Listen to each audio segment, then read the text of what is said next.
का संगर है, तू प्यार का संगर है, तेरी एक बूंद के प्यास है हम, तेरी एक बूंद के प्यास है हम, लौटा जो दिया तूने, लौटा जो दिया तूने, चले जाएंगे जहाँ से हम, चले जाएंगे जहाँ से हम, तू प्यार का संगर है, तू प्यार का संगर है, तेरी एक बूंद के प्यास है हम, तेरी एक बूंद के प्यास है हम,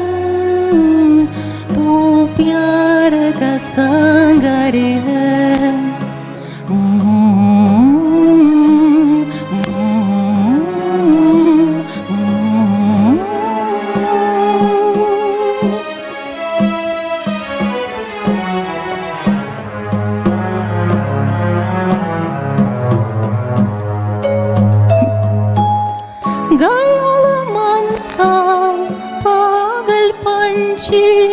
उड़ने को बेकरार,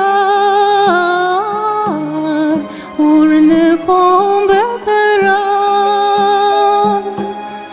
पंख कोमल आँख तूली, जाना है सागर पार, जाना है सागर पार, अब तू ही से समझा, अब तू ही से समझा, राह भूल थे कहाँ से हम, राह भूल थे कहाँ से हम, तू प्यार का संगर है, तेरी एक बूंद के प्यास है हम, तेरी एक बूंद के प्यास है हम,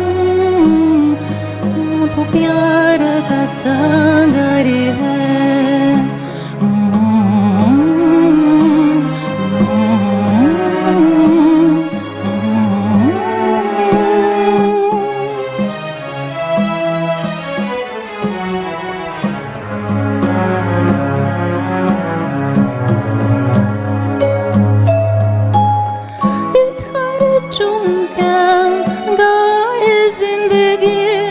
उधर है मौत खड़ी,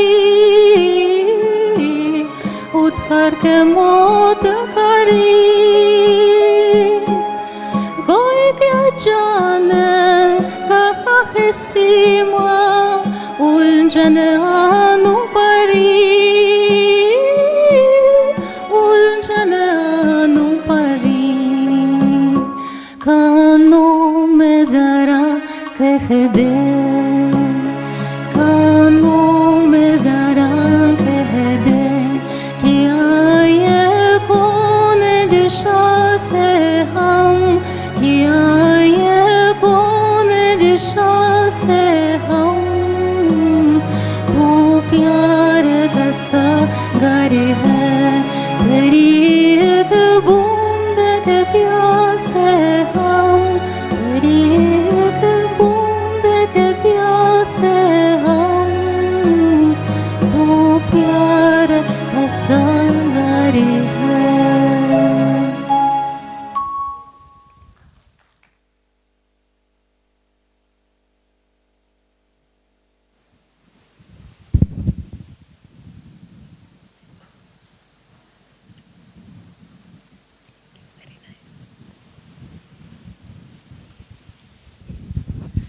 Thank you very much. This was Sister Elena from Russia.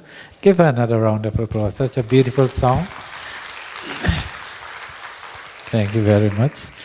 So, Om Shanti, welcome to all of you, and welcome to those who are online, and welcome to our dear Divine Sister Usha. Sister Usha, we wanted to get a flower. We couldn't find a flower as beautiful as you. So eventually we found this lovely sister from Russia to sing this song, You Are the Ocean of Love. Of course, Sister Usha is the ocean of love. She's also the ocean of knowledge. But she has a special place in my heart because when I was a young BK, which was a long time ago, she was living in Pandav Bhavan. And so whenever we came to Pandav Bhavan, she gave us a lot of care and a lot of training. And I got the feeling at that time that she was very close to Dadiji, because Dadiji also cared for her specially. So I was so happy to have her. We tried a long time for her to come up here, but she's a very busy, busy soul. You know, she has lots of television programs. She goes to many of the big corporations in Bharat. She is one of those BKs who is influential both within the BK family and in the Lokik world. So she's in high demand. So thank you so much for coming, giving us this time today. And she especially, management programs, positive team programs, so many programs she have created, written a book, at least one, maybe more. And then she shifted to the research of the Gita and the Ramayana. And so she has become an expert in that. And this is why she's in such high demand all over India. And her program is carried on the media, on television programs, etc. But for us, and for me, she's our dear divine Sister Usha, who has been in Gyan since 1980, or maybe before? Since 1974. And when did you come to Madhuban to stay? In 80. She came in 1980 to stay. So happy to have you. Thank you so much for coming. My Om pleasure. Shanti. Welcome.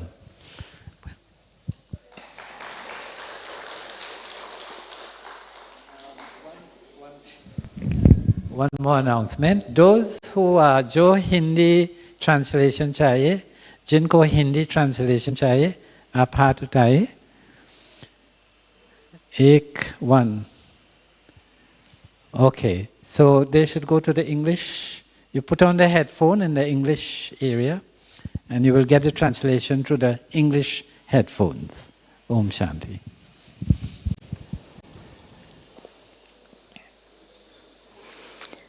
Om Shanti.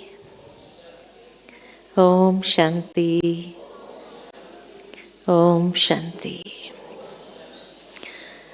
A very good morning and Happy New Year according to the Indian calendar. Today is New Year according to the Indian calendar, and it is celebrated in various states across India on the basis of various names. Different names are given to this celebration in India. And today is a special day because in this New Year celebrations, they worship Brahma and not any other god. Very much connected that because Brahma Baba becomes an instrument to create a new world order, so the festival is also dedicated to him, that the new year means the new era begins with the worshipping of Brahma Baba. So this is the only festival where Brahma Baba is worshipped in the path of bhakti also. And when Brahma Baba is worshipped, we Brahmins are also remembered by all the people in the world. Coming to the subject today, which is a very beautiful subject, thought over by Vijay Bhai and his team, Jasuben and all, upon the revelations of Gita across the various cultures. And Gita is special because according to the Supreme Court of India, recently it is announced that Gita is not a holy book for Hindus only. It is a book that is for the universe altogether. And all the people in the universe are free to refer to this holy book. So it is given a universal acceptance by the Supreme Court of India recently. So Gita is special because in terms of pure spiritual knowledge, the Bhagavad Gita is incomparable. And its intrinsic beauty is that the knowledge applies to all the human beings and does not postulate any sectarian ideology or secular view. It is approachable from the sanctified realms of all religions and is glorified as the epitome of spiritual teachings by the Supreme. Because if we see that it is not one Arjuna who was confused, Gita is a revelation that takes us from the state of confusion to the state of clarity. And this clarity only comes when there is spiritual wisdom. In today's world, we find people are having all the information. They are in the ocean of information. In fact, we have so much information, more than our ancestors had during their entire life. But there is a drought of wisdom. No wisdom. We can reach to the moon, but we cannot just cross the street and look into anyone's, what they are going through, what they are suffering from. This wisdom is not there. So in everyone's life, in the present time, we see that there is a time of ultimate challenge when life becomes unfair and every resource is over. Faith is shaken, values are dried up, patience, compassion, persistence is just pushed to the limits. And some people overcome the challenge of life and lead their lives in a worthwhile way, while others destroy themselves in these conflicts of life. So much confusion there is in human life. So Arjuna is just a symbol of a common man today.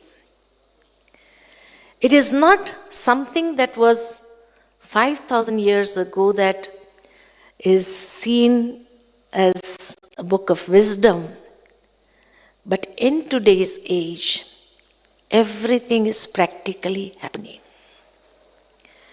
So Arjuna is the symbol of a human being, a common man, who is so confused, so nervous, so stressed, in anxiety, that although he had all the skills and all the talents and the strength, but he laid down his competence and started saying to God, I'm sorry, I cannot fight this battle.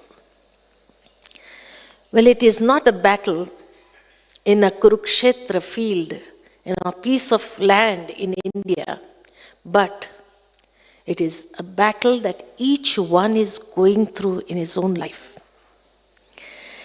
It is a battle of oneself inside. And when everyone is going through this battle, there are times when we get so frustrated that although we have all the skills and talents and everything in us, all the strength, but we start giving up in our life. And We lay down everything. We talk to ourselves, maybe a conversation with God. How long should I continue with this fight? I cannot take any more. I cannot take any pressures now.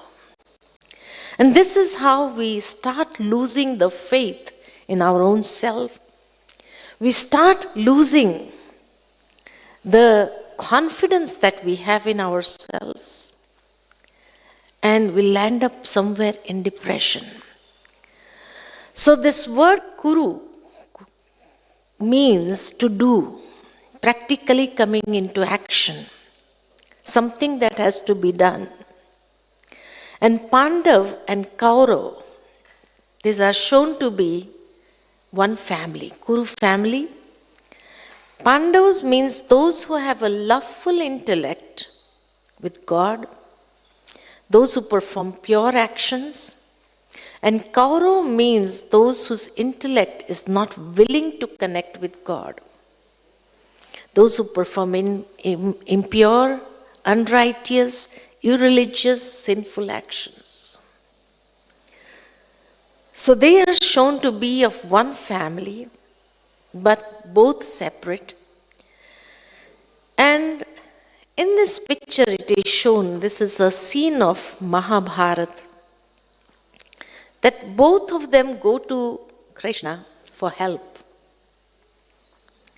And it was said that whoever he would see first would get the chance of getting the help. Both reaches at the same time, Duryodhana from the Kaurav side and Arjuna from the Pandav side. And it is said that Krishna was sleeping, so they did not wish to wake him up, so they had to sit. So Duryodhana sits by the head side, thinking that whenever he would open his eyes, he would see me first. It's a scene where we have to learn something. It's a very deep meaning in it. And Arjuna stands near the feet. And naturally, when a person is sleeping and he opens his eyes, he would see the one who's standing there at the feet. So as soon as he sees Arjuna, he says, "Oh Arjuna, when did you come?" So Duryodhana starts fighting. I came here first, and I need to get the chance first. Bullying Arjuna. The state of the whole world today is shown in this small scene. That how there are people who are on the path of irreligiousness or unrighteousness. They always try to bully others. They try to bully those who are humble, on a righteous path, who do pure positive actions, who are connected with God.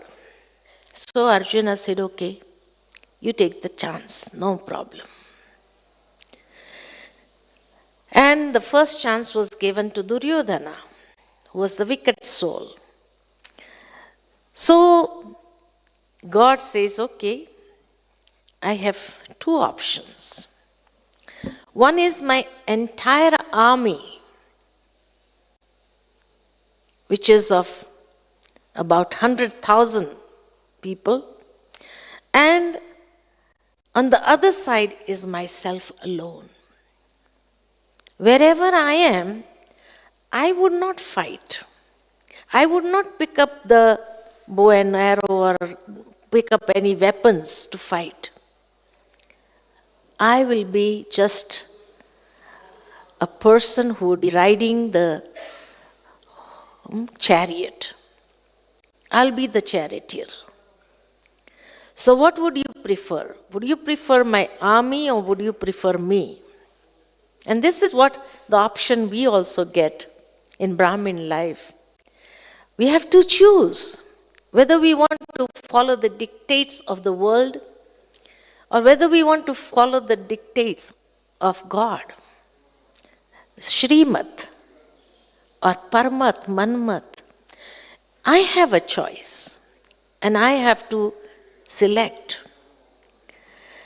Those who do not have faith in themselves, those who do not have faith in God, those who are on the path of unrighteousness, definitely, they will try to pick up the army. They want the world with them on their side. They should speak or support me. That is their feeling. And here God says, I will just be a charioteer. I will simply drive the chariot.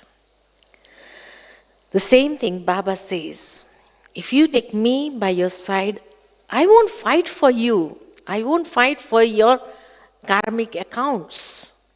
You will have to settle that by yourself. I can give you the directions. I can give you the Srimad. And the Srimad that is given ultimately makes us victorious. So following God's Srimad ultimately makes us victorious. So this is the first choice that we have to make in our lives, whether I want the worldly support or whether I want the godly support. And godly support means ultimately reaching victory. Victory is ours. So a small scene that is shown in Mahabharata, but has a very deep connection with our Brahmin life today and what Baba tells us in the Murli regularly. The two types of personality, Pandavas and the Kauravas. The Pandavas are shown 5 and Kauravas are shown 100. Percentage is always on 100. So it is like 5% in the world are those who have spiritual emotions. The rest of the world are following all in a trap which they have created by their own self. The 5 Pandavas are, the first is Yudhishthir. It is said that the one with a stable intellect, sthir means stable, amidst war, amidst the battle of life, those who are able to maintain stability, inner stability, they are termed as Yudhishthir. The second one is Bhim, who have a very strong willpower, soul power. Third is Arjuna, one who is always ready to learn and grasp, move forward on the basis of understanding. The fourth is Nakul, who lives by principles of life. And the fifth one is Sahadev, who is cooperative and has divine insight and divine intellect. So these are the 5 Pandavas. And Baba tells us to inculcate all these specialities in this life. They are the ones who are connected to God. And on the other side, the Kauravas are the ones who are irreligious, unrighteous. Dhritarashtra means one who is blind in his ego, blind in his power, blind in his physical actions. And Gandhari, his wife, who also blindfolded herself. And the rest of the names of the 100 Kauravas begin with the word du. And du literally means to give sorrow, to give, or the ones who are full of wickedness. So that is why the 100 Kauravas names are beginning with du, which tells us that the wickedness or to give sorrow, whenever Baba says, if you give sorrow to anyone, you'll have to die in sorrow. So this is the karmic. So those 100 Kauravas, which we see in the world today. Everybody is trying to be wicked, try to giving sorrow to one another, and this has happened. So they are maximum and Pandavas are few. So in today's world, which is absolutely at the edge of the times of another great transformation, and it is again the same state as shown in the Kurukshetra. At such times of conflict and confusion, where human beings' intellect have become completely bankrupt and downtrodden due to false action, the entire humanity is in the need of the knowledge of Gita. And this is such a war field for which God Himself is beckoning on us. One needs to become an instrument to spread this spiritual awareness and become a warrior in order to fulfill the divine will. So this is why we become the selected children of God, who beckons on us and to spread this spiritual awareness. So Gita is complete book of wisdom of spiritual awareness. And it is shown that the Gita was born in a situation of conflict. Today, in this world of conflict, Baba descends on this world and gives us this knowledge. Both the armies are drawn upon. The fight of missiles is about to begin. It has already begun. The conch shells have sounded. The clamor of war is tatalmas, and the hearts of the participants are torn by conflict. It is then that the Gita teachings comes. So Gita is a scripture given at the time of conflicts, when everybody's mind is full of conflict. So the complete present situation is shown 5,000 years ago, just as it is said, Nostradamus, 500 years ago, saw the present situation. And he wrote everything in form of a poetry, but used a very rich language that hardly people are able to understand. When events happen, then they say, yes, Nostradamus said this before, but we were not able to understand. But the sages and rishis of Bharat had such a divine insight that 5,000 years ago they were able to see the present condition. Nostradamus 500 years ago, the sages saw 5,000 years ago the present situation and how God would descend to give this wisdom to each and every one and spread this spiritual awareness. So Kurukshetra is not a plain of Haryana, a piece of land in Haryana, but there is a Kurukshetra within each one of us. It is within our psyche that the devilish and the divine powers are drawn upon in array against each other, and it is within the mind that this battle has to be constantly fought. It is like a frequency, I would say. It is not a battlefield. It is a frequency that we have to cultivate in ourselves. Our frequency to match with the divine frequency, with the supreme frequency. This is Gita for us. When I'm able to tune my frequency with the supreme frequency, that is yoga. That is yoga. So, in the first chapter, when we say that it is a dialogue of you and God, because whenever sometimes in our lives we are so confused and we are not able to speak our insight to anyone, to share with anyone, because we don't trust people, that is when people would just have a communication with God. Oh God, what to do now?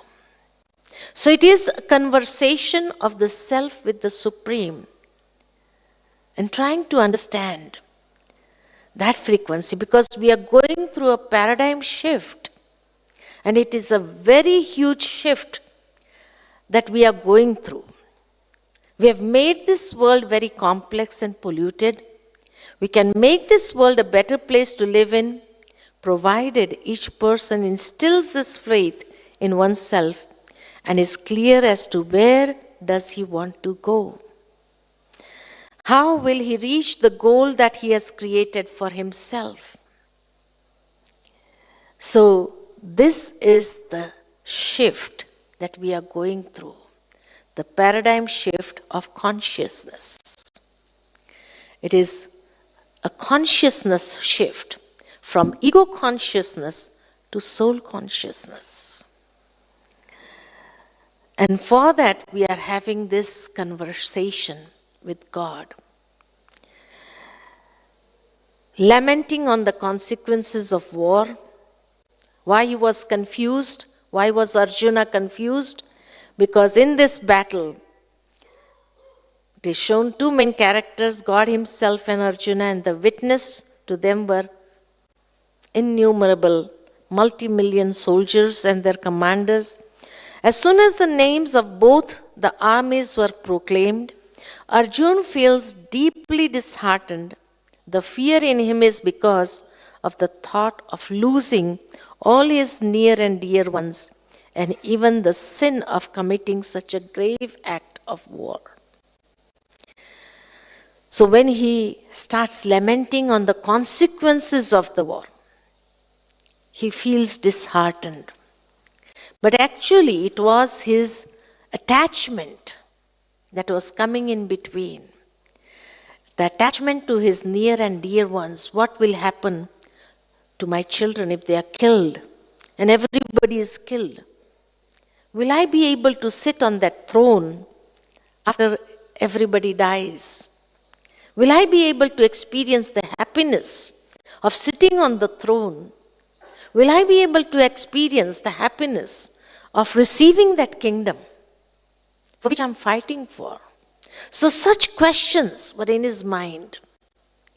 And this is what is happening when attachment comes. That is when we also start getting confused. What can I do? What is it that I have to do? How can I do this? So here Arjuna is symbolic for the consciousness of those people who are trapped in their own desires and relationships.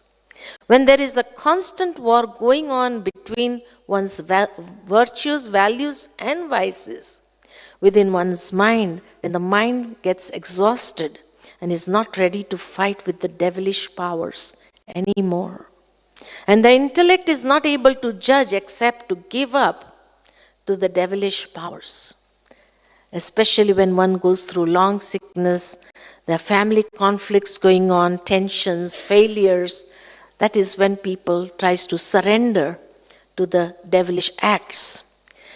And ultimately, after all that confusion, he surrenders himself to God and says, please guide me now. I'm so confused. My mind is not working. So surrender is not a weakness which is normally understood in the world, but here surrendering to the Supreme for more guidance and understanding what the wisdom says.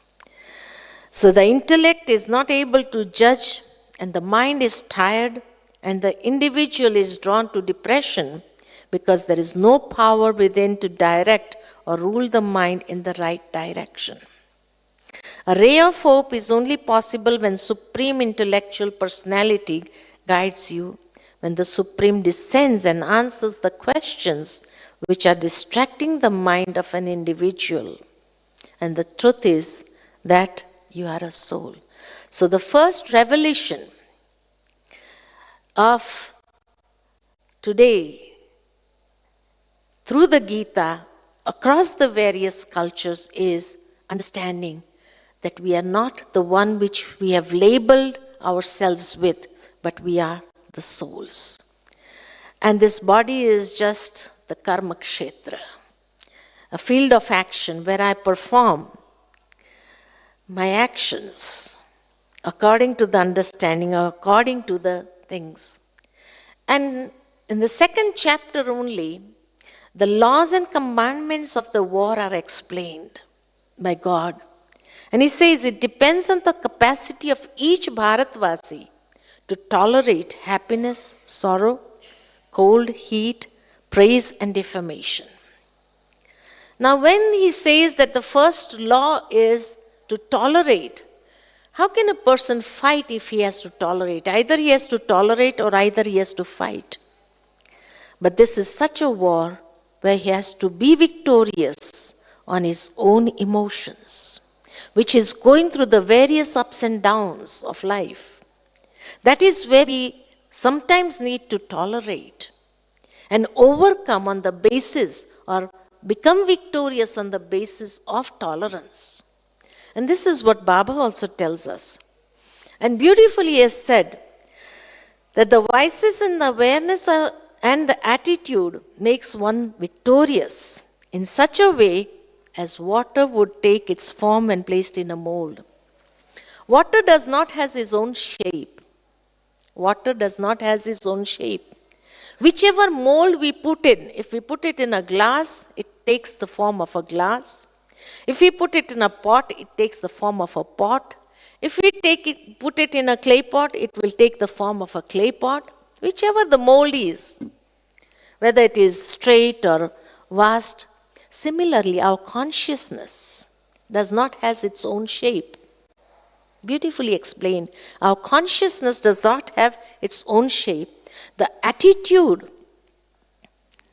and the awareness, whichever mold we put it, if we put it in a positive mold, it will take the shape of positive. If we put it in a negative mold, the attitudes, the awareness, the consciousness starts becoming negative, reactive. Each and every moment we start reacting. But if it is a positive mold, you become more proactive. Your attitudes are positive. Your awareness is positive.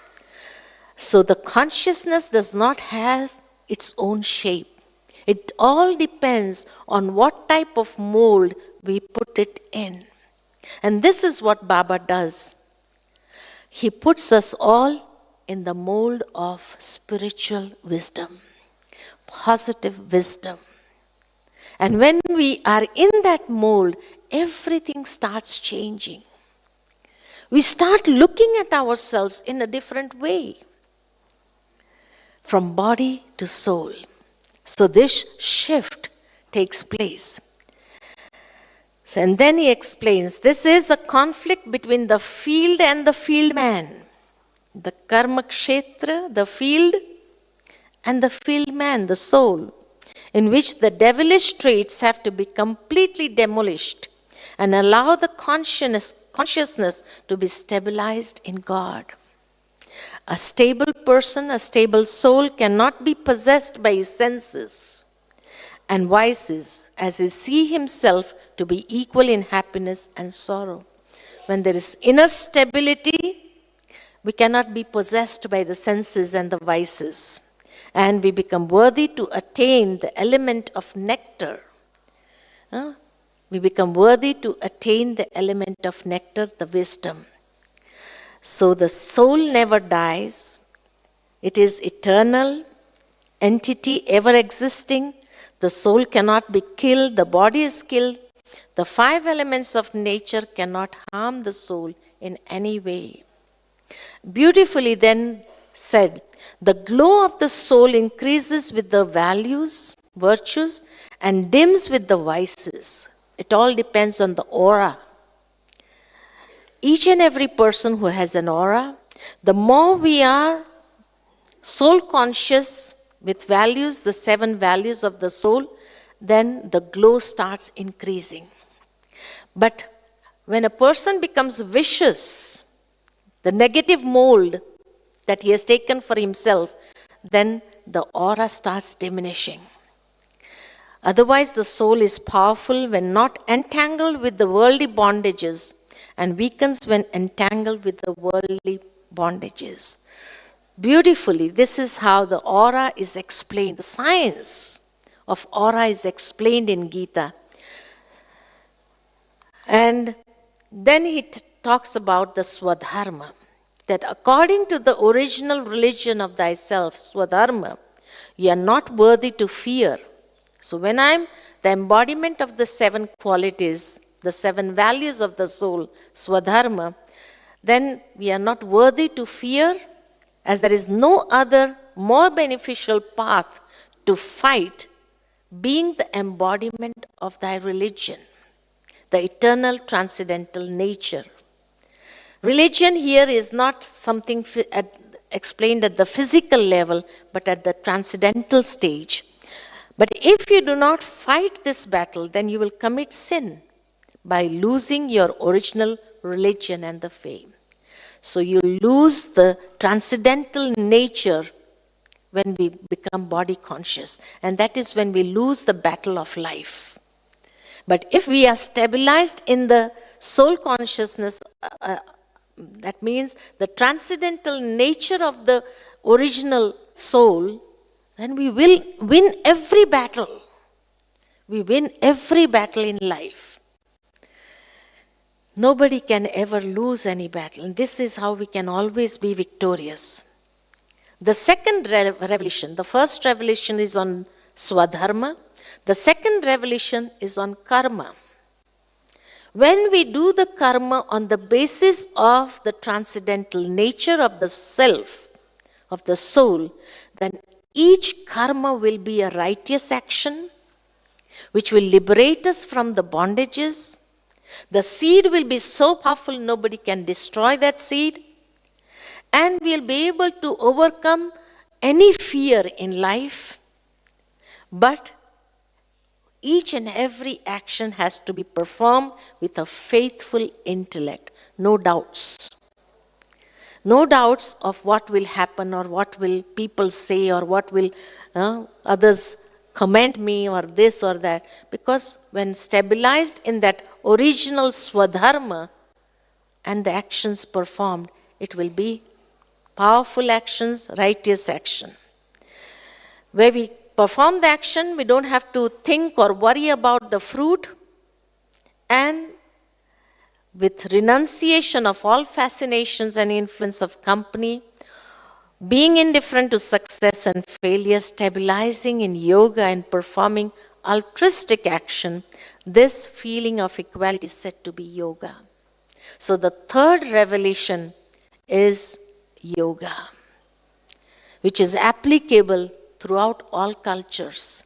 So in the paradigm shift to soul consciousness, that is applicable. Dharma is applicable throughout all cultures. The karma is applicable throughout all karmas, and the yoga is applicable. So these are the main 3 revelations in Gita, which makes us become manmanabha easily, where we connect our frequency to the supreme frequency. And that is when we are able to function. Otherwise, when we are not able to connect ourselves with the supreme divine frequency, it is just like a train running on the road, not on its track. And when it runs on the road, friction is created, and ultimately there is going to be a breakdown. This is what happens in relationships.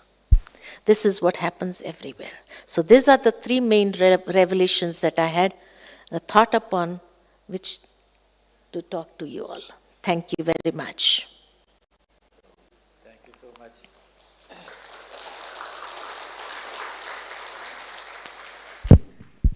At this pause, I wanted to invite Sister Jasu.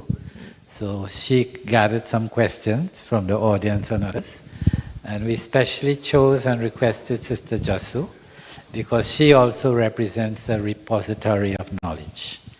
She lives at our headquarters in London, and from there, all the Murlis are translated into English and sent out throughout the world. So everyone who have received a copy of the English Murli, it came because of the instrumentation of Sister Jasu. So thank you, Sister Jasu. Om Shanti.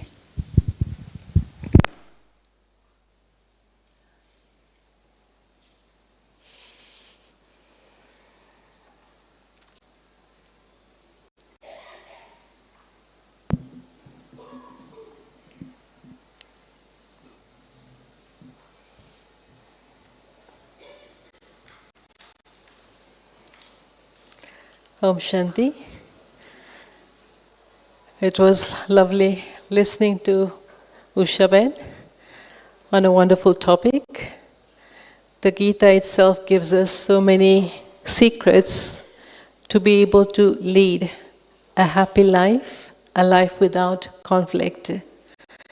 This is what Arjuna was wanting to do, but faced with the dilemma of having to battle with his family.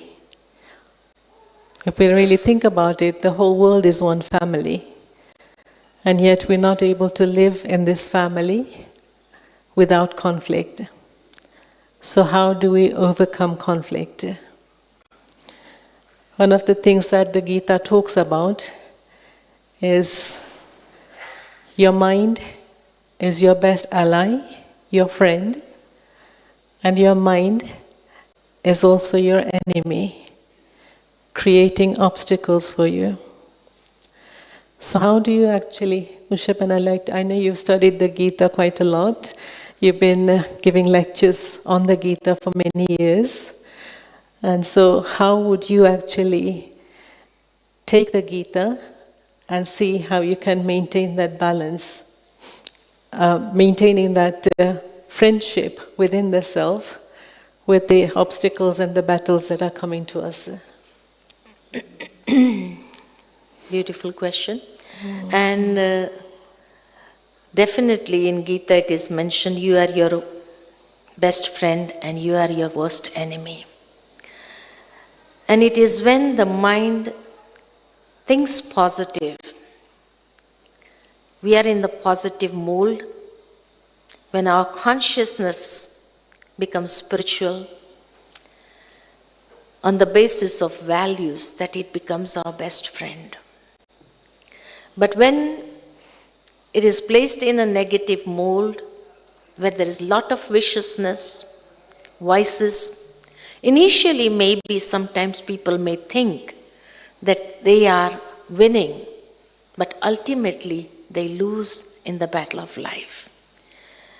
And ultimately they become their worst enemy. Why? Because they are not able to face themselves.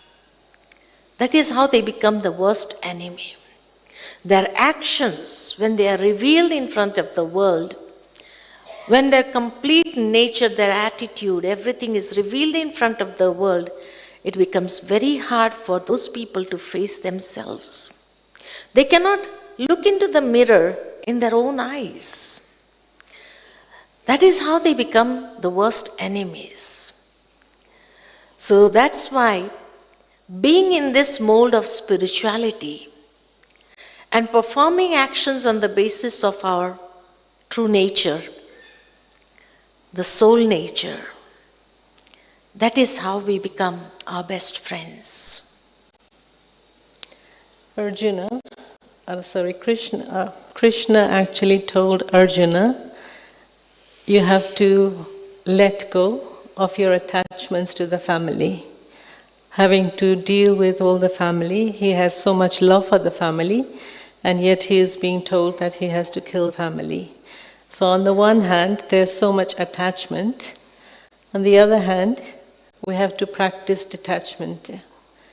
Living in today's world, everyone has so much connectedness, but the connectedness is only through this. When you're traveling, everyone will be sitting with this. 6 people traveling together, and this is their connection. So, being in this world, on the one hand you feel you're very connected, on the other hand there's a feeling of loneliness. So how do you balance between attachment and detachment and loneliness, and not being kind of separated from the society, being united with everyone? Definitely, rightly said, that we are connected with the gadgets, the modern gadgets that we all use. And far and wide, people are connected with one another. But when we say detachment, means getting connected to your own self. We are not connected with our own self. We are connected with this digital things, but we are hardly connected with our inner being, our true nature, the transcendental nature. We hardly communicate with our own self. That is why the loneliness is there. Because although being connected with the world outside, nobody is there to support you when you really need them in physical. They may be telling us, okay, we are there with you, we are there with you. But present, being with us, nobody is there. And we are not even connected with our own self. So that is why the loneliness is there, which leads to depression. But detachment means avoiding, or I would say rather that in Indian culture we have this fasting system. Fast once in a week or twice in a week. It is good if we can fast with this digital gadgets once in a week or twice in a week maybe. Stay away from it and connect with the self, our true self, our original self. That is how we are able to bring that sovereignty in our life. And when we are able to bring that sovereignty, being connected with the soul and using the physical organs in a detached way, that is what detachment means. Detachment does not mean cutting away from anybody, being in the world like a lotus flower, being with them, but let not their influence be on my mind. But I am so deeply connected with myself and the Supreme that my influence is on them. And I know how to have self-sovereignty in my life. So then there is no loneliness, no depression. Because I am connected somewhere. I'm connected with myself, I'm connected with Baba. So this does not make me feel lonely, but at the same time, I do not allow that influence to register on my mind and let my actions and my life be guided by those influences. But when the supreme influence is there, then I allow that influence to spread in the world. So, detachment at the same time, being in the world with everyone. And then there is no loneliness. When you mentioned about detachment and going inside, connecting with the self, but where we started with the battle that is going on in the mind of Arjuna. And we see that this is the state of every human soul, that there's a constant battle in the self. So how do you take that first step of going beyond the battling stage, and then you're able to come to this stage, like you described the 5 Pandavas also, so to come to the stage of stability in this form of battle. So overcoming the battle and coming to that stability. And so then that connection can take place. So until that connection takes place, what do I need to do inside, within my mind? What happens? The battle is only when we are in the negative mold. But when we shift ourselves into the spiritual mold, then we start understanding the truth. The battle is because there is falsehood. The battle is with the falsehood, not with the truth. There is no battle with truth. Where truth is, everything is as it is. So there is no battle, no confusion. We can see everything as it is. But the battle is only when there is falsehood, when I'm not able to see things as they are. Then I have to battle, then I come into that stage of confusion. But when I'm able to see everything as it is, in the daylight, as I see everything as it is, then there is no battle. There is stability inside. And then, being in that spiritual mode, then I understand how to direct my life. So the battle stops and the direction starts. Sometimes it's actually being able to empower the intellect so that the intellect is then able to discern and able to see everything and discern the reality from the falsehood. So again, to empower the intellect to such a state, that also again requires a lot of yoga, a lot of connection. Only then can you say that you're able to actually differentiate between the two. Firstly, I have to empower my mind and intellect with the wisdom. And this is what Baba comes and does. He empowers us through the wisdom. Knowledge helps to empower myself. So then there is gradually the stableness that starts coming. We start becoming mature. And when the spiritual maturity is there, no battle is there. Understanding deepens, understanding rises. So we are able to understand the feelings, the sentiments and everything of other people. So then there is no battle. Misunderstandings create all the battles. So misunderstanding is when I'm not able to see others' feelings, others' thing, others' heart. That is when I can say anything. Any words start coming out from my mouth. No royalty in language, no royalty in my actions, no royalty in my drishti and vritti and everything. So this shows that first I need to empower myself with the wisdom. And somebody has very rightly said, we have lost wisdom in knowledge, and we have lost knowledge in information. And today, one step ahead, artificial intelligence, which is completely artificial, no reality. So when we move to that stage, definitely, we are moving away from our own self to so far away that always there is going to be battle. So coming back to that self, and especially coming back to that original wisdom is going to help me to empower myself. Then only I'll be able to connect myself with God. Until then I cannot connect myself to God as well.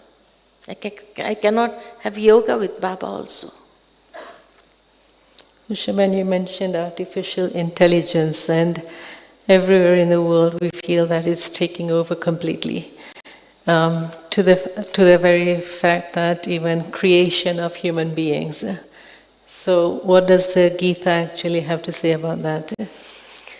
Yeah, when robots are there, they do everything, they speak everything, they help in every way. But as it is said, it has no soul.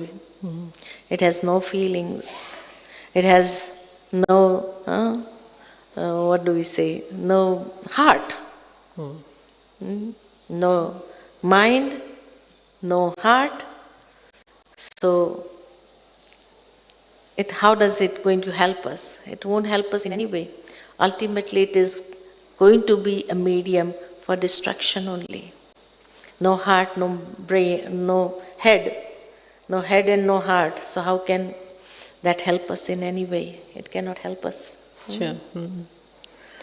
Earlier you mentioned about surrender. And that is why Gita says, connect to yourself. Connecting with the real living power. It's true. You mentioned surrendering. And yes, it's a beautiful word, but then to be able to surrender. And I feel that today everyone has surrendered to the negative energy. And here we're asking people or the self, to surrender to the divine. Arjuna was asked to surrender. He was afraid to surrender because he thought that it would be a weakness to surrender. And realizing that surrendering will actually bring you victory. If you could explain a bit more about that, the real surrender, please. We do not have to surrender our values. We do not have to surrender our strengths and give up to negativities or weaknesses. No. When we say surrendering, here surrender has a very high meaning, where I allow my consciousness to be guided by the Supreme Srimad. That is surrender. So that I can ultimately arise, ascend, and empower myself with the supreme powers. So here it is, in the world people say surrender means surrendering to the weaknesses, surrendering to the person who is full of viciousness. But here, in the godly world, surrender has something else. Ascend, rise, and surrender to the divine, to Baba, and allowing his strength and his power to take over and guide me towards, what we say, awakening or elevation, guiding me there. Just as if I sit out in the sun, I won't say to the sun, "Oh sun, give me your heat, give me your warmth." But sitting out there, allowing those rays to just penetrate, means I can feel my body getting warmth. I don't have to say anything. I just get connected. Going out into the mountains or by the Nakki Lake, you won't say to the Nakki Lake, "Oh, give me your cool breeze." You stand out there, just breathe, and you allow that coolness to fill your each and every organs. Similarly, surrender does not mean I say to Baba, "Okay, I surrender to you now." No, we just connect ourselves, get connected with him, and allow that power, allow those rays to just penetrate in my soul, allow it to empower me. And this is how we can win each and every battle of life. It does not mean that we have to surrender means then I don't have to use my mind and intellect, I'm surrendered. No. When I surrender myself to the divine, I allow his Shrimad to empower me, and I move on the basis, I'm the person who has this choice to move my life on the basis of whatever dictates I want. So when I choose Shrimad and I move on the basis of it, I can feel the freedom, I can feel the victory in every step. But surrendering to weak thoughts or the dictates of others will only make me fall and ultimately make me lose in everything in my life. And this is what has happened in the world. So allowing that supreme Shrimad to take over and empower me. I don't have to say for it, "Oh, I'm surrendering to you." No, I just get connected, and connection means allowing those rays, those powers, those to empower me. That is why Baba says that let every treasure empower you. You should be empowered with Baba's every treasure. And when you get empowered with those treasures and we start using them, we become victorious on everything. That leads ultimately to self-sovereignty. It's great that you've mentioned Srimad, because Baba gives us Srimad for every type of action that we have to perform. The Gita also is asking us to continue to perform actions, continue to perform your karma, but not expecting any result out of that. So could you please explore that a bit more? karma based on the 7 qualities of the soul. When the karma is based on the 7 qualities, they are righteous karma, elevated karma, which will never tie us in any bondage. If I do anything on the basis of purity, any action based on purity, which is the original transcendental nature of the soul. So when I do with pure intentions, pure thoughts, pure feelings, how can it bring me into a bondage, a state of bondage?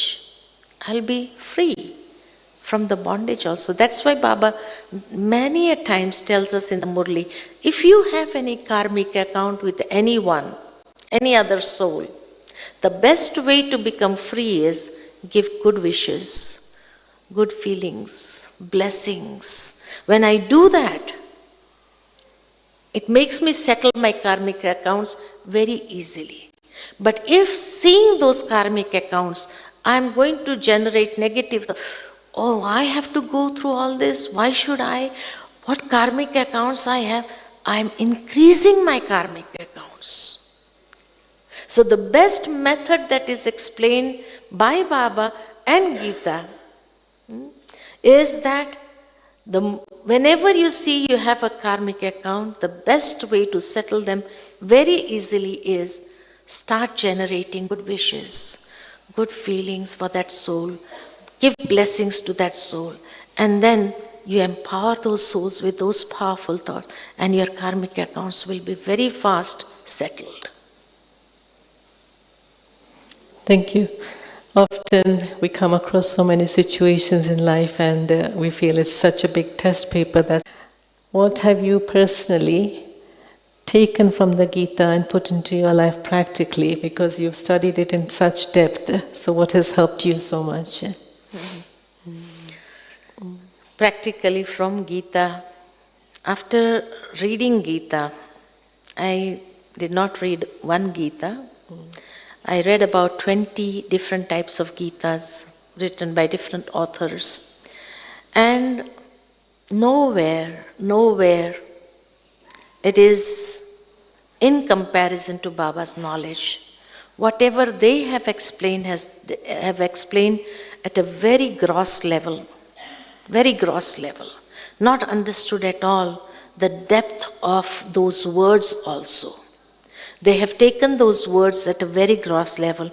It was just because of Baba's knowledge that I was able to see Gita with the insight of Baba's knowledge, that made me understand the depth of Gita.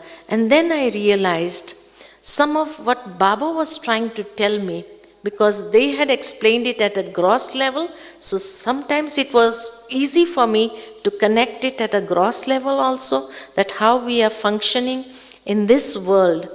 And sometimes whatever Baba's words were very high, we felt as if it is impossible for me to attain that stage.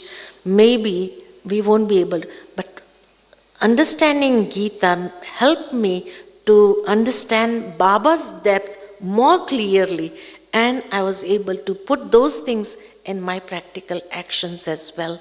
So it had helped me a great deal. That one thing which Jasuben mentioned was, like, we are holding on to the past, and then after 1 year we see that it not have any value of holding on to it. And so letting go became easy for me. Forgive and forget became very easy for me. These two things made my life so simple, more easy, no matter what. Forgive, forget. Understanding the law of karma became very easy for me. Law of karma, okay, whatever is in your fate, nobody can take it from you. It is going to be there. The only thing is I have to make efforts. So understanding the law of karma, instead of worrying about what people are saying and what they are doing, actually I understood nobody has time to worry for anybody in this world. Nobody has time. Who has time? Most of the time we keep on thinking, what will this one say, what will this one think about, do they have time? Nobody has time. Why should I worry about it? Let go. Finish it. Instead of pondering on to all those waste. So giving up waste thoughts became easy for me. Forgive, forget, let go. All these things became very easy after understanding Gita at the gross level and applying those subtle things at the gross level. Thank you so much. Thank you. Sometimes it's difficult to let go because we're just wanting so much control in ourselves, in our lives. But this is where the surrender really helps, letting go of all controls and just surrendering to the ultimate. So if anyone has any questions based on what Ushaben has actually told us about the Gita or anything else that you might want clarified?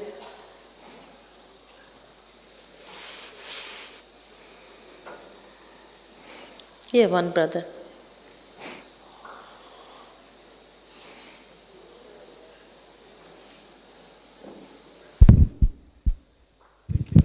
Om Shanti Ushaben. I've got 3 questions. First one, based on whatever you have said, why are there 5 Pandavas, not 6, not 10? And do they signify something specific to Baba's knowledge? First question. Second, why is Gita spoken to Arjuna specifically and not Yudhishthira, Nagulan or Satrukhan? Is there something specific there?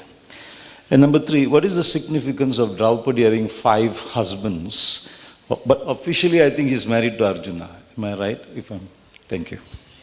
The first question you said was why there are 5, not 6 or 10. 5 means like this handful. It has 5 fingers. So handful of the souls understand God, understand who God is. So it's like handful. And in the hand there are 5 fingers. So it is said to be 5 Pandavas. Not 6, not 10, no. Handful. And handful is always 5. Okay? The second question is, was this knowledge, why is it given to Arjuna and not Yudhishthira and not any other one? Because Arjuna, the literal meaning of Arjuna is the one who knows to grasp, to inculcate.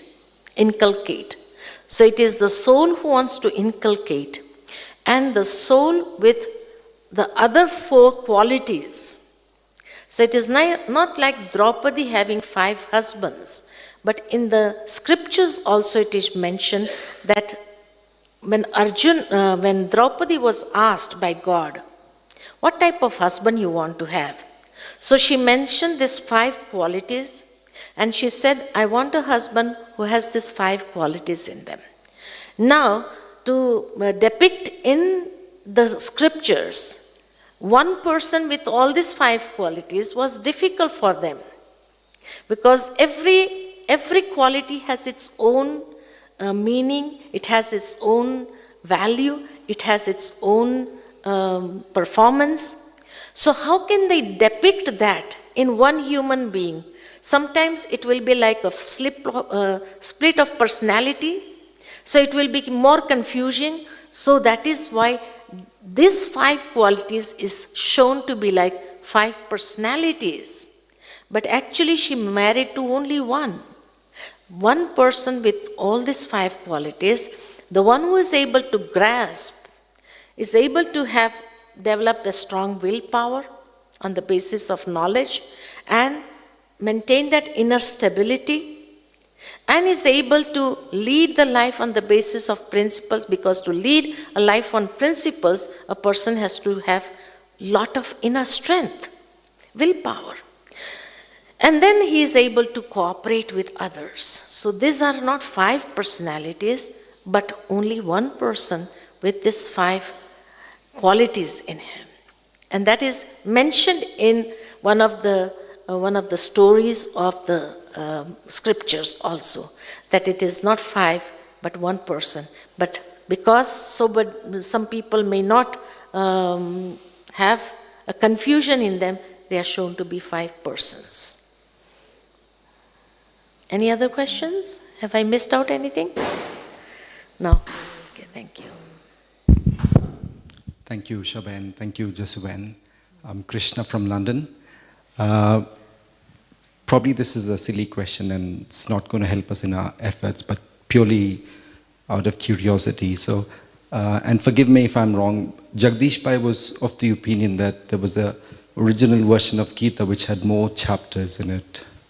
And probably somewhere along the way, the Gita was adulterated or mixed or... Yes, definitely. So is that true? And yeah, it is true. Actually, it was not with many chapters, it was with less chapters, less shlokas. Not chapters, less shlokas.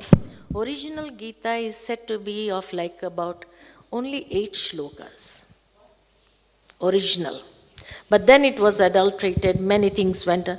It is said that when Vedavyasa, he wrote the Gita, he wrote it in about 400 slokas. Some say 8 shlokas, some say 400 shlokas.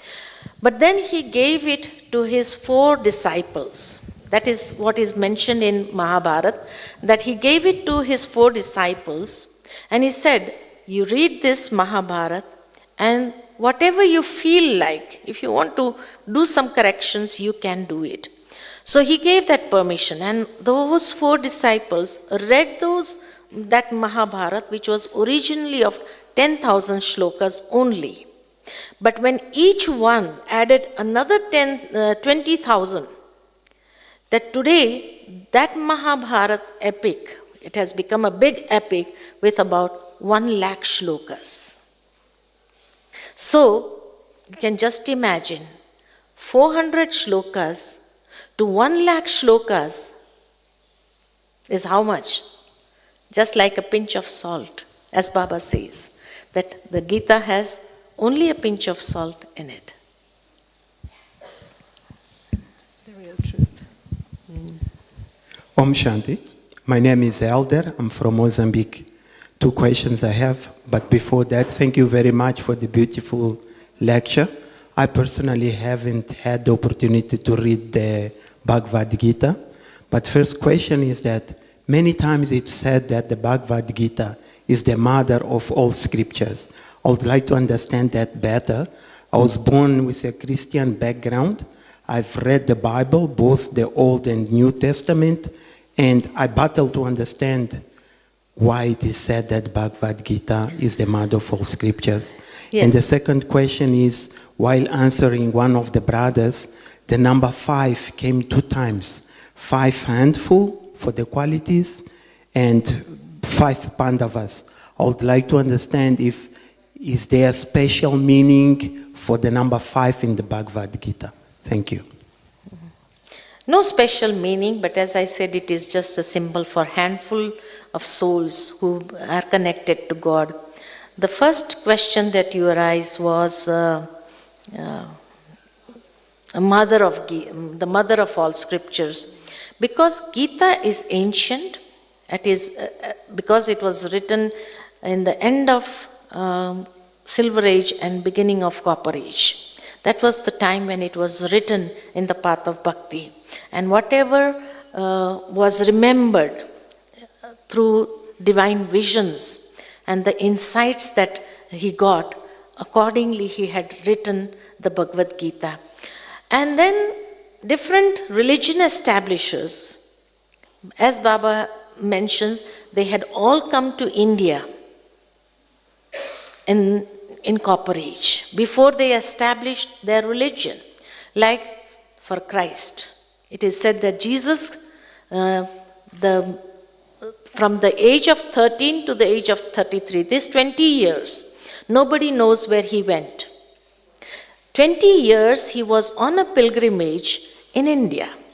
I came across a book which mentioned, in one of the libraries I saw, Jesus lived in India. So I was curious about it and I took up that book and I read it. And it showed the whole map where he had traveled in India at the age of 13 to 33. And that was the time when Christ's soul enters in him. And during the 20 years when he visited different places in India, it is said that he met great rishis of those times. And whenever he sat down to talk with anyone, everyone mentioned about Bhagavad Gita. And during that time, because Bhagavad Gita was not the name that was given to Gita, the name was Krishna Niti. Krishna Niti means the wisdom of Krishna. The wisdom of Krishna. So, it is said that Jesus was so impressed by this knowledge of Krishna, the wisdom of Krishna, that he felt, I have to share this knowledge with my people. So at the age of 33, when he goes back, and he tells his people, look, I will teach you Krishna Niti. And it is said, when they were not able to pronounce it, they said, Christianity. Understood? So this is where, that's why Baba also mentioned Krishna and Christian, there is a very deep connection. Until now we never knew the deep connection. It was only after this and that is why in Bible, mostly everything is in Gita. Everything is from Gita only. Whatever has been mentioned in the New Testament, whether it is the Old Testament, everything talks about Bhagavad Gita. The wisdom of Bhagavad Gita only. So during that time, as I said, it was not Bhagavad Gita. The name was not Bhagavad Gita. It was Krishna Niti. And this is how Christianity came up. And that is why he was put on, he was crucified. Why? Because people thought, the people of those times, they thought that he is trying to convert us. That is a great conversion that is going to take place. And he is going to convert us into this Krishna Niti. That is why he was crucified. That was mentioned in it. And it was mentioned in one of the books that I was reading in India. And that is why after coming down from the cross, when he was taken away from the cross, the next day when his mother goes and he sees the other two were dead already, but Jesus was alive, so she called everyone and took him down from the cross. And then he was taken into the cave where his wounds were healed. And after getting healed, it is said that he told everyone, don't follow me, and I'm going back. And he came back to India. And after coming back, there are various opinions definitely, but after coming back to India, then he started meditating and he started he got engrossed so much into that spiritual knowledge, and his tomb was found in Srinagar. When he died, on the tomb, everything is written. You can go into the internet and search about it, and it is mentioned, and the tomb is also shown, which has everything mentioned, whose tomb it is, that the person who had holes in his hands and everything. So that was his, and he lived till the age of 93. Baba's age. He lived till that age and till 93. And after that, he died. So Gita is the scriptures of all religions also. Similarly, Islam. Islam also, it is said that when Abraham came to India, Abraham, the word comes from Brahma. Brahma. He came to India, and here he got that insight, and he goes back, and then that is why in Quran, the holy book of Quran gives us the insight what is in Gita only. In fact, some years back, I was in a town where they had organized a program in a big ground. And just opposite the ground there was a mosque. And the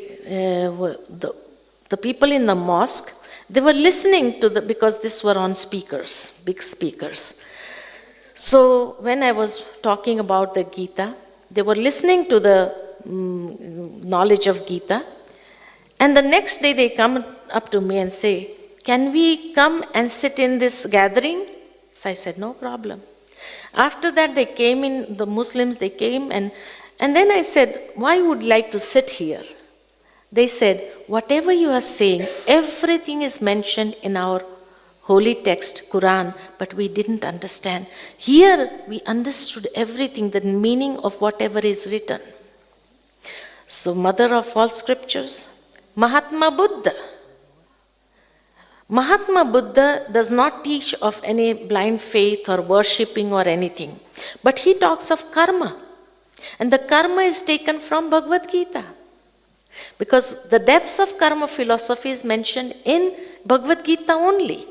And he got that insight from Bhagavad Gita only. That is why in his holy text of Dharampad, he has mentioned about karma, do righteous action.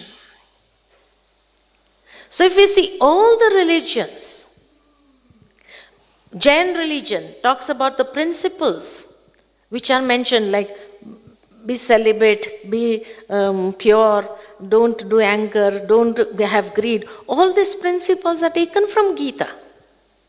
So it is the mother of all the religions. That is why I said the Supreme Court has declared Bhagavad Gita as a universal holy book, not only for Hindus.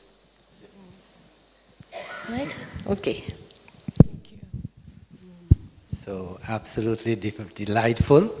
Such wonderful secrets. I think only Usha Didi could have gotten these secrets from her long years of research.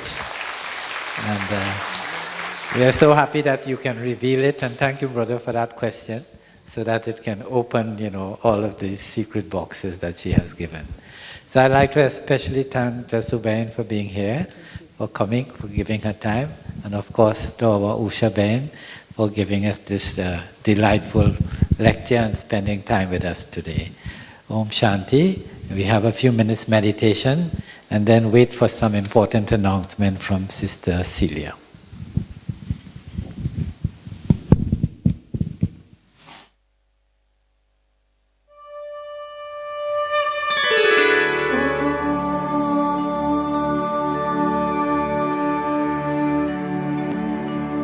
यदा यदा हि धर्मस्य ग्लानि